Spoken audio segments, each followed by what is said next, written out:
Pemirsa, mantan Gubernur DKI Jakarta Anies Baswedan dan Ketua Umum Partai Demokrat Agus Harimurti Yudhoyono pamer kemesraan pada konser band di Jakarta International Stadium. Keduanya terlihat bersama sejak datang ke venue dan duduk di bangku penonton. Kehadiran Anies dan AHY menarik perhatian sejumlah warga yang ikut menonton konser Dewa 19. Keduanya juga sempat tersorot kamera dan terpampang di layar besar. Kemesraan Anies dan AHY merupakan kelanjutan dari pertemuan Kamis lalu di kantor DPP Partai Demokrat. Pertemuan itu juga dihadiri oleh anggota Koalisi Perubahan yakni Partai Nasdem dan PKS.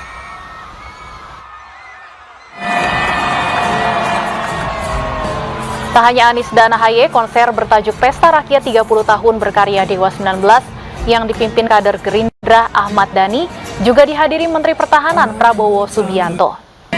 Melambaikan tangan pada para penonton konser di bangku tribun, sapaannya itu pun disambut riuh para penonton yang hadir. Pada konser itu, Menhan duduk di deretan kursi VIP dengan ibu kandung Ahmad Dhani di sampingnya.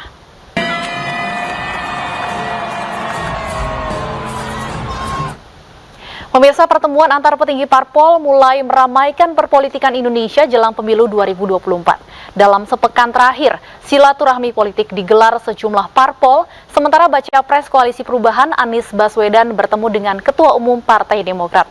Sementara itu, pemirsa, elektabilitas Partai Perindo terus melesat, bahkan melampaui sejumlah parpol parlemen.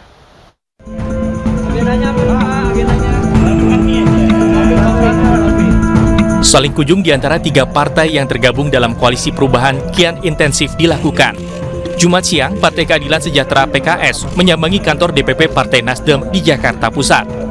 PKS, Nasdem, dan Demokrat dikabarkan sudah satu suara mendukung Anies Baswedan sebagai calon presiden 2024. Namun ketiganya belum mendeklarasikan koalisi yang disebut-sebut bakal dinamai Koalisi Perubahan. Sehari sebelumnya, PKS dan Nasdem turut mendampingi Anies Baswedan menemui Ketua Umum Partai Demokrat Agus Harimurti Yudhoyono. AHY menyebut pertemuan itu merupakan rapat tim kecil yang tengah menyusun Koalisi Perubahan. Tim kecil ini yang bekerja intensif dan terus membahas langkah-langkah untuk ke depan. Jadi sore hari ini kita membahas soal itu dan alhamdulillah makin solid, makin teknis persiapan untuk perjalanan ke depan. Sebelumnya isu keretakan Koalisi Perubahan muncul seiring dengan kehadiran Partai Nasdem di Sekretariat Bersama Koalisi Gerindra PKB di Menteng, Jakarta Pusat 26 Januari lalu. Keseriusan Partai Nasdem berkoalisi bersama PKS dan Demokrat kembali dipertanyakan usai berkunjung ke kantor DPP Partai Golkar Rabu lalu. Dalam pertemuan itu, Ketua Umum Partai Nasdem Surya Paloh dan Ketua Umum Partai Golkar Erlangga Hartarto berdiskusi secara tertutup selama kurang lebih 2 jam. Di tengah berbagai upaya gerilya partai politik menuju pemilu 2024, elektabilitas Partai Perindo kembali menunjukkan peningkatan signifikan. Survei LSI menunjukkan elektabilitas Partai Perindo kini tembus 4,8%. Ketua DPP Partai Perindo Bidang Ekonomi Kreatif dan Digital Michael Victor Sianipar menyatakan angka 4,8% di survei LSI merupakan angka yang fantastis. Angka ini bahkan melampaui parpol parlemen, yaitu PAN, PKB, dan P3.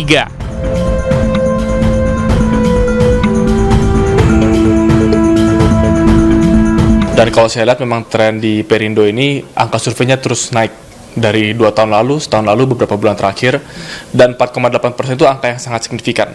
Untuk partai yang relatif baru seperti Perindo, bahkan sudah menyamai bahkan di atas juga dari partai-partai yang ada di parlemen. Kalau dilihat di survei LSI terakhir itu, Perindo sudah di atas partai seperti PKB, P3, dan PAN. Tentu semua masih ada margin of error ya. Tapi kita melihat potensi Perindo untuk berhasil di 2024 ini sangat besar. Menembus 4% dari parliamentary threshold dan bahkan bisa menjadi partai di papan tengah di parlemen nanti. Ya, kalau saya lihat Perindo ini partai yang konsisten. Artinya selama ini saya melihat pergerakan Perindo itu dilakukan di seluruh Indonesia. Tidak hanya fokus di 1-2 daerah saja, tapi di seluruh Indonesia mengangkat isu-isu nasional. Dan keberhasilan Perindo juga yang lain yang sangat signifikan adalah berhasil menarik tokoh-tokoh daerah dan tokoh-tokoh nasional. Keberhasilan Perindo melampaui partai lainnya juga disambut baik oleh Ketua Harian Nasional Partai Perindo, Tuan Guru Bajang, yang menyebut bahwa program kerakyatan Partai Perindo semakin direspon masyarakat. Tim Liputan iNews melaporkan. Silaturahmi politik jelang 2024 terus dilakukan sejumlah partai politik. Para elit partai politik mulai gencar melakukan safari politik hingga membuat koalisi baru. Namun partai non-parlemen pun mulai dilirik untuk mendulang suara. Dan untuk membahasnya telah bergabung bersama kami pengamat politik Henry Satrio, dan kami masih berupaya menghubungi Wakil Ketua Umum DPP Partai Perindo Ferry Kurnia Rizkiansyah. Saya sapa terlebih dahulu, selamat petang Mas Henry. Saya belum bisa mendengar suaranya, Mas Henry, audionya boleh. Oh ya, baik, selamat petang. Apa kabar? Happy baik, weekend ya. Mas Hensat, apa kabar? Alhamdulillah, baik-baik sekali. Alhamdulillah. Ya, Mas Henry, kalau kita melihat akhir-akhir ini safari politik semakin gencar dilakukan sejumlah parpol ya. Tapi kalau Anda melihatnya silaturahmi politik ini memang terkait koalisi jelang 2024 atau ini ada masih terkait lobby-lobby reshuffle kabinet Pak Jokowi, Mas Hensat? Kalau reshuffle, saya rasa itu bagaimana Pak Jokowi lah nantinya. Jadi saya memprediksi ini walaupun ada reshuffle pun itu tujuannya adalah untuk menghadapi pemilu 2024. Sehingga kita lihat akrobat-akrobat maupun movement-movement, gerakan-gerakan partai politik ini semuanya mengarah ke sana, dan kita harus membaca sebagai sebuah langkah untuk mendapatkan suara yang banyak. Memang akhir-akhir ini kita melihat bagaimana Partai Nasdem berusaha untuk membuat kita menyaksikan beberapa akrobat politik, sehingga memang diperbincangkan mulai dari bagaimana isu reshuffle itu muncul, kader-kader Nasdem menjadi target, hingga tidak jadi karena ada beberapa pertemuan-pertemuan yang dilakukan oleh Surya Paloh. Dari setiap pertemuan-pertemuan politik pasti ada kompromi-kompromi politik yang didapat, termasuk pertemuan Surya Paloh dengan Pak Luhut di London maupun setelah itu pertemuan Surya Paloh dengan Pak Jokowi di Istana.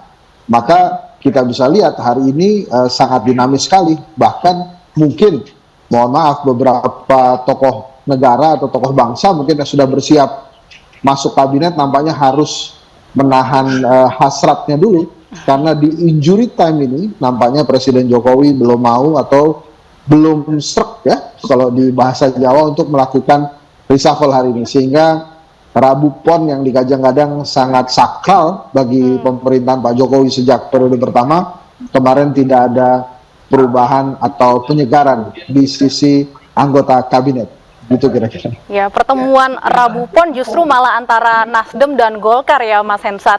Ya, tapi bicara soal Nasdem, ini cukup menarik ya, karena sudah jelas arah koalisinya, tapi sampai saat ini 3 partai yang tergabung dalam yang disebut-sebut koalisi perubahan masih belum mau mendeklarasikan apa yang mereka sebut sebagai koalisi perubahan. Tapi di sisi lain sudah mendukung salah satu bakal calon presiden. Anda melihatnya seperti apa, Mas Hensat?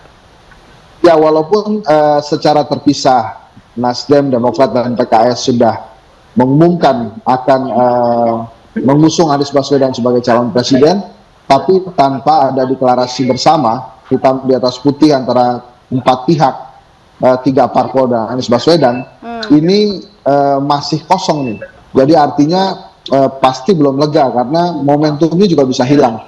Memang yang diharapkan pendukung Anies Baswedan dari Koalisi Perubahan itu menurut saya ada sebuah deklarasi bersama, dan sangat baik sekali bila sudah lengkap dengan calon wakil presiden. Jadi kalau belum ada deklarasi bersama, ini masih sama kondisinya seperti sebelum-sebelumnya.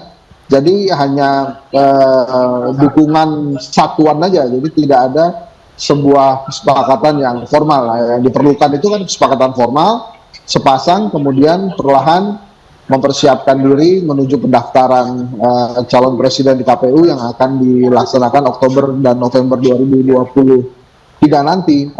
Nah, selama ini belum terjadi, maka kondisinya masih sama aja dengan sebelum-sebelumnya. Yang mudah-mudahan saja segera didapat calon wakil presidennya dan kemudian bisa deklarasi bersama. Anies Baswedan pernah mengungkapkan syarat-syarat calon wakil presidennya, itu ada 3+1 tuh. apa namanya?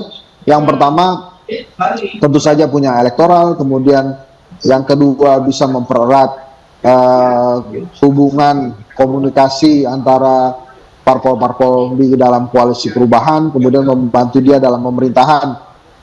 Nah, yang keempat ini agak sulit nih, harus punya chemistry. Bahkan kalau boleh saya menambahkan satu kriteria lagi, calon wakil presiden Anies Baswedan itu harus kuat menyuarakan gerakan perubahan dan tidak boleh injek rem atau injek kopling bila diganggu sedikit-sedikit, dicari-cari kesalahan gitu ya, kira-kira sesuai dengan harus nama berani koalisinya. bertahan ya gitu kira-kira. Oke, tapi sebenarnya apa sih yang bisa menjadi keuntungan jika kemudian ada koalisi yang mendeklarasikan diri pertama kali dan mendeklarasikan calon presidennya untuk pertama di antara dengan koalisi-koalisi lainnya, Mas Henry? Kalau untuk kita rakyat itu dideklarasikan awal-awal ada 3 keuntungan yang dimiliki. Yang pertama, kita bisa cek rekam jejak si calon presiden dan calon wakil presidennya. Kemudian kita bisa mendengarkan atau melihat program-program yang akan dilaksanakan oleh si pasangan capres-cawapres ini. Yang ketiga ini yang penting nih, kita bisa nitipin program ke capres-cawapres kira-kira apa saja. Nah, buat partai politik tentu saja kotel efek yang besar yang bisa diharapkan. Contohnya ya, misalnya Nasdem itu di awal-awal mencalonkan Pak Jokowi waktu itu, akhirnya kotel efeknya Pak Jokowi dari sisi elektabilitas itu besar menyumbang ke Nasdem, sehingga saat ini mereka bisa mendapatkan 58 kursi. Bandingkan dengan PDI Perjuangan yang justru adalah partainya Pak Jokowi, tapi karena mengumumkannya di ujung-ujung mepet-mepet, justru elektabilitas kotel efeknya atau rembesan kotel efek, rembesan elektabilitas dari Pak Jokowi itu tidak terlalu besar. Di putaran pertama atau periode pertama Pak Jokowi menjadi presiden itu hanya menyumbang 4,6% elektabilitas Pak Jokowi untuk PDI Perjuangan. Di periode kedua bahkan lebih kecil, hanya 0,38%. Jadi memang kalau bicara keuntungan, lebih cepat lebih baik sebetulnya buat partai politik gitu. Peta koalisi Pilpres 2024 mulai terlihat. Lalu seberapa penting kemudian partai-partai ini, koalisi ini menggayat suara parpol non parlemen, Mas Hensat? Oh, penting sekali karena sebetulnya kan ada 2 aturan yang bisa dilakukan oleh partai politik ya. Yang pertama adalah gabungan kursi, yang kedua adalah gabungan suara. Nah, partai non parlemen ini bisa diambil dari gabungan suara di 2019 lalu, sehingga posisinya memang sangat strategis tentunya. Dan jangan dianggap remeh bahwa partai-partai non parlemen itu juga punya wakil-wakil atau berhasil menembus level DPRD, sehingga sebetulnya suara mereka harusnya diperhitungkan dalam pilpres maupun pileg gitu ya. Dalam pilpres, kehadiran wakil-wakil parpol-parpol non parlemen di level DPRD tentunya akan memudahkan si calon presiden untuk menggait suara dari akar rumput gitu ya, sehingga tidak bisa dikesampingkan. Bahkan kalau benar dan tetap ajak koalisi partai non parlemen seperti yang waktu itu pernah dideklarasikan, ini bukan sebuah kekuatan yang bisa dianggap remeh kira-kira. Baik. Ya, kita nantikan kelanjutannya seperti apa. Saya yakin ini bukan kali terakhir kita berbincang mengenai peta menuju Pilpres 2024. Terima kasih Mas Henry Satrio sudah bergabung bersama kami di Newsroom.